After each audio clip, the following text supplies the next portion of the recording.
okufurira empungezi nokwijaho obwire bwabe buzihirwe kwayo omuri Bundibugyo. Twine nibingana 2,606 n'amaka 190. So aha rwa kabiri ntuza kubatwara rwa mwanja abo kuboga umwanya n'ekihumuriro naho kumuriraho nibamara hakire kace then tubatwara rwa mwanja aho barabahitaka akombeka.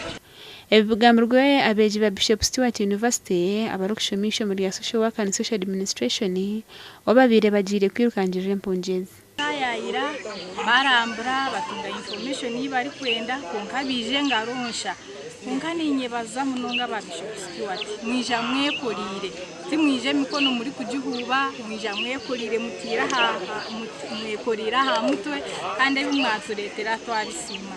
We as social workers, it's our ideal to come and enhance the human well-being of every kind of people, especially the refugees and the vulnerables. That's the reason as to why we had to collect the non-food items and clothes for the people who are staying in this transit center. Kandi twegera kugezaho kwereka abeji abariyomba shoma social work nangwa n'abaheze kushoma social work ukubasaguniza muri bakora umwogo guno babasa gukora bonka abantu benini as individuals nari mu bitongore barukoramo ninga nanga nka associations za social work nkabeje barukwerundanda hamwe babase nabo gumuza muri babasa kushajika empungi n'abandi abantu batarukubasa kwebasa.